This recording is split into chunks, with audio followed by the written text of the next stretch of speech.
Nolag Shunaditch, everyone. This is our Christmassy a cornucopia of tales and tellers with me, Alan, and Simona joins us from Italy as well. Hello! So ho ho ho, Simona. Ho, ho, ho. And neither So, of us are what have we got actually for today?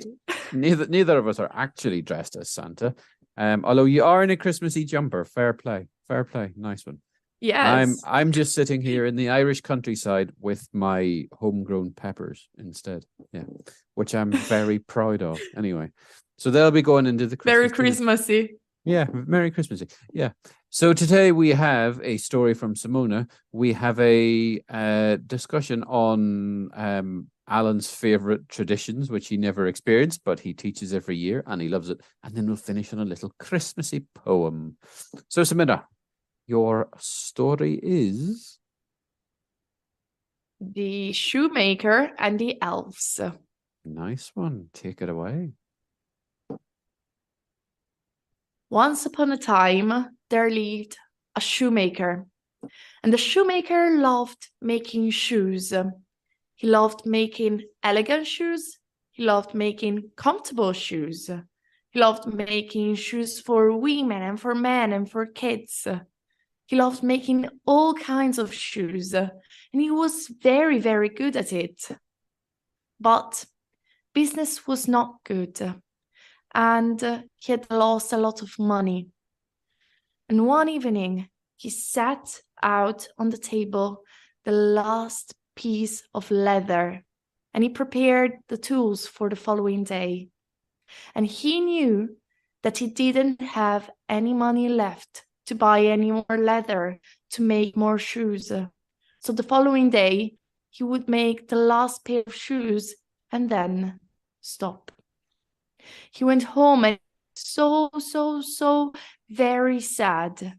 He spoke with his wife, and his wife tried to cheer him up, but she couldn't do it. But the following day, the shoemaker went into the shop, and to his surprise, he found a beautiful pair of shoes on the table. What happened? Who made these shoes? These shoes are just incredible. And he didn't even have time to think about it because a woman entered the shop and she said, "Oh, look, I love that pair of shoes." And she put the pair of shoes on and they were perfect. The woman gave the shoemaker a coin of gold and then left the shop. The shoemaker looked at the coin. But with this coin, I can buy enough leather for 2 pairs of shoes. And so he went to the market, he bought a piece of leather and he cut it. And in the evening, he prepared a piece of leather table enough for 2 shoes. And he prepared his tools and he went home happily. And then he spoke to his wife and they couldn't believe what had happened. And the shoemaker went to sleep. And the following morning, when he went to the shop, he entered and he saw that on the table there were not 1, but 2 pairs of shoes. They were just incredible. And the shoemaker couldn't believe his eyes. And he didn't even have time to think about what had happened, that 2 young men entered the shop and they saw the 2 pairs of shoes on the table. They tried them on and they were perfect. The 2 young men gave 2 coins of gold to the shoemaker and then left. The shoemaker thought, "Oh, but with these 2 coins, I can buy enough leather for 4 pairs of shoes." So he went to the market, and when he came back, he cut the leather and he prepared the 4 pieces of leather and the tools for the following day. He went home, he spoke with his wife, and they couldn't believe what had happened. And then they went to bed. And the following day, what happened? The shoemaker found 4 shoes, 4 pairs of shoes, and he couldn't believe his eyes. He sold the 4 pairs of shoes. He earned 4 coins. He went to market, and the following day he found 8 pairs of shoes, and the following one 6 pairs of shoes, and the following one 32 pairs of shoes, and so on and on and on, until one day his wife asked him, "But aren't you curious? Don't you want to see who's helping you?"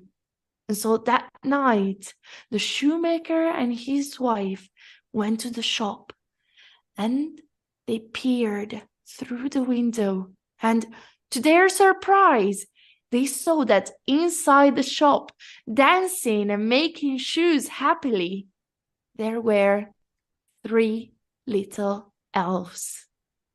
And the 3 little elves were wearing ragged clothes. They looked so poorly dressed, but they were so happy, and they were helping them. And the shoemaker and his wife talked and talked. How can we help them? And then they had an idea, and they prepared little clothes, little shoes, little hats for the elves.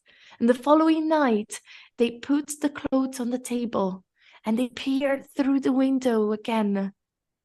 And when the elves came, they saw the clothes on the table. They were so happy, they put the clothes on. And then they disappeared. The following morning, the shoemaker went to the shop, and there were no shoes on the table. But now the shoemaker had enough leather and enough money to keep on making shoes and to keep his business running. And from that moment on, the shoemaker and his wife were very happy, and they lived happily ever after. And they were sure that the elves were happy as well and helping somebody else in need. And that's my story. Nice. Very nice. Very nice. That was really cool. Nice little Christmas gift from the elves. I wonder if they're from Lapland. Exactly. Yeah. We are keeping our Scandinavian link today, because the only traditional Irish thing you do at Christmas is you drink whiskey, eat Tito crisps, and watch the Father Ted Christmas special. So instead, I like to talk about another Christmas tradition, which I think it's not a story. It's more of a list of, well, it's an introduction to people in different countries. But personally, I think it's wonderful. We're going to go up to the wonderful island of Iceland, who are a grand old bunch of lads. Simona, have you ever heard of the Jólasveinar? No, I've never heard of that. So tell me more. These are my favorite people who come visit you at Christmas, probably more so than good old St. Nicholas. I just think they're fantastic. So the Jólasveinar, or if you want to translate it, or the Icelandic Yule lads. That's Yule, the Icelandic Yule lads. And on the morning of the December 12th, Icelandic children will be quite excited, because the Jólasveinar will come visit them once every night. If they're very good, what they will do is you will put a shoe on your windowsill and keep it there for 13 days. And hopefully one of the Jólasveinar will come every night and place a small gift in the shoe. So the 13 days leading up to Christmas. It's quite a lot of people. And it's not just people, there's also a cat involved as well. So there are 13 Icelandic Yule lads, the Icelandic Jólasveinar, but they also have a mother. Their mother is called Graila. Now, apologies if my Icelandic pronunciation is horrendous. My English pronunciation is also horrendous. So Graila is the mother of the Jólasveinar. She is a troll mother, and has the uncanny ability to find out if children have been misbehaving all year long, which is quite terrifying. During Christmas, she leaves her home and hunts for naughty children and turns them into a stew. And legend has it, there is no shortage of children for her stew. Now, Graila so happens to be married to Lepaludi, I am assuming. He is the lazy husband. The lazy husband does not do anything around the house. He has a giant nose, but even though he doesn't kidnap or cook children, he happily eats them. So you want to stay away. Now, I'm not going to pronounce the name of their Christmas cat, but their Christmas cat is a vicious black hairy animal who hunts the children if they don't get some clothing at Christmas. So if you get no clothes at Christmas as an Icelandic child, you will get eaten by the Christmas cat. Yeah. This gets But more... that's not your fault. That's not your fault if you're not given clothes. Simona, that's life. That's life. Let's be honest. That's life. Now, on to the 12 Jólasveinar, the Yule lads. So these are not great people. They are quite rough around the edges. And I absolutely love their names. Now, I'm going to, but obviously I don't speak Icelandic, so I'm going to stick to the English translations of them, and I will tell you what to do. So on December 12th, you get a visit from Sheepcoat Claude. Now, Sheepcoat Claude, as his name suggests, will come to your house on December 12th and suck the milk from your sheep. So you need to guard your sheep on that night. On December 13th, you get Gullygawk coming to visit your house. Now, Gullygawk will hide in your barn and he will steal the froth from your milk buckets. That's it. That's what he does. It gets better. On December 14th, you get a visit from Stubby. Now, Stubby, you may have guessed, is unusually short and quite fat. Now, what he does is he will go into your kitchen, steal the pans in your kitchen, and eat any crust you have left around the kitchen. December 15th, you get the legendary, the infamous Spoon Licker. He will break into your house, and you guessed it, he will lick your wooden spoons. This is not a euphemism. He will lick your wooden spoons. Yeah, I know. That's all he does. December 16th is his brother who does something quite similar. It is the pot licker. He steals the leftovers from your pots and then leaves. December 17th is bowl licker. Wonder what he does. You know exactly what he does. He hides under people's beds on December 17th and will eat off any plate you have left under your bed. Are you spotting a theme here?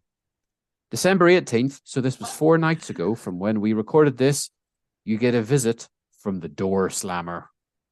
He is the loudest of all the Jólasveinar, and he's the one I would like least, I think. He comes into your house at night and slams the doors. December 19th, you get Skyer Gobbler. Now, the Skyer Gobbler will eat your yogurt. That's it. He will come into your house and eat any yogurt you have. Now, December 20th, I would have a major problem on December 20th. The Jólasveinar who comes to visit you then is none other than the sausage swiper. He will hide in the rafters of your house and steal your sausages. December 21st is the window peeper. Now, this is quite creepy. He will peek inside your windows to see if there's anything to steal. He won't steal anything. He will just peep inside your windows. December 22nd, which is today, as of time of recording, we have the doorway sniffer. The doorway sniffer has an extremely long and large nose, and he usually sniffs out any tasty food you have. December 23rd, you have Mr. Meat Hook. You may have guessed, he will use a hook to steal the meat in your house. December 24th, Christmas Eve, you have the Candle Stealer. He is the last of the Yule lads before St. Nicholas comes. He will steal the fat from your candles. He'll even take some of your beeswax if you have it. So you will be sitting reading in darkness at Christmas. That is the Jólasveinar, the family of people who will come and do minor annoyances to you during Christmas. Nothing more, just minor annoyances. Although the doorway slammer, I would get out of bed and hit him. But the rest of them, it's just minor annoyances. I mean, spoon licker is my favorite. That and the pot liquor and the bowl liquor. Is that? Yeah. I Although understand. sausage Why swiper, should I would have an issue with Mr. Sausage Swiper. I like Irish sausages are the best sausages available. So yeah, I would have a major issue with that. But why would you ever put bowls full of food under your bed? The midnight snack. Well, that makes sense. You don't have midnight snacks in Italy? I definitely had midnight snacks living in Italy. Not under the bed. Okay, fair enough. And wow, this was really nice. I had never heard of them. The Icelandic Yule lads. Which one's your favorite? I like the spoon licker. Which one would you like to be? Oh, so sausage you'd swiper. Like to be the spoon licker. No. If I had to be one, I would be the sausage swiper. Like lifetime supply of free sausages. I mean, what's not to like? That's nice. Any particular favorite of your own? The pot liquor, probably. Yeah, the pot liquor, probably. Nice. Why not? You get to eat leftovers and then lick the pot with, like, when you lick a plate after you've eaten. That's the best part. You haven't finished eating if you don't do it with a plate. Can't say I've done that since I became an adult. You haven't enjoyed. Exactly. But why did we do it as children? Because we knew that was the best part. So we're missing out as adults. Yeah. Okay. And well, you know what? Since we're on the theme of Icelandic traditions, I've come across this Icelandic tradition that it's just wonderful, I think. And we should just spread it all over the world. And I know we've spoken about it, and I know you know about this, Alan.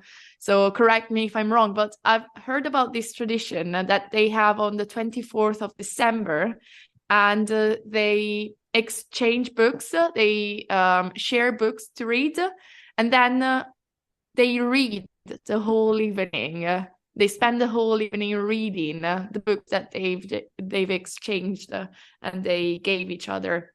And do you know something more about this tradition, Alan? All I know is its name, which is Flood, which is probably butchering the pronunciation, but I do think it is a really nice tradition.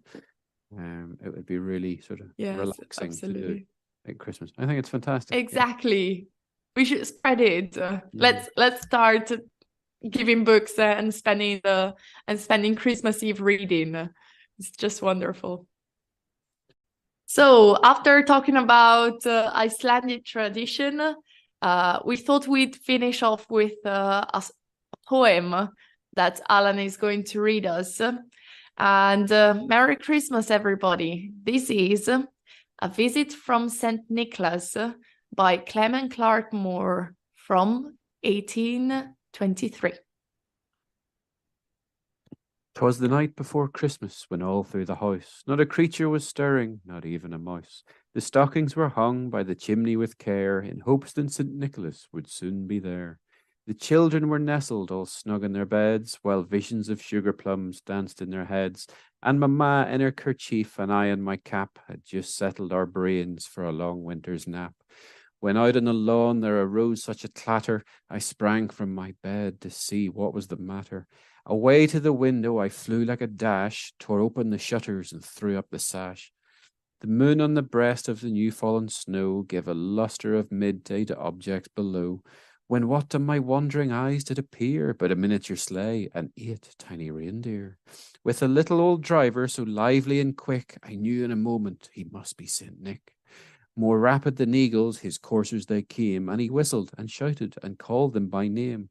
Now Dasher, now Dancer, now Prancer and Vixen, on Comet, on Cupid, on Donner, and Blitzen, to the top of the porch, to the top of the wall, now dash away, dash away, dash away all. As leaves that before the wild hurricane fly, when they met with an obstacle, mount to the sky, so up to the housetops the coursers they flew, with a sleigh full of toys and St. Nicholas too. And then in a twinkling I heard on the roof the prancing and pawing of each little hoof.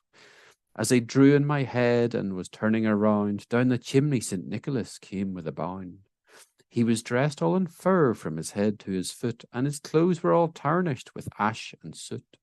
A bundle of toys he had flung in his back, and he looked like a peddler just opening his pack. His eyes, how they twinkled, his dimples, how merry, his cheeks were like roses, his nose like a cherry.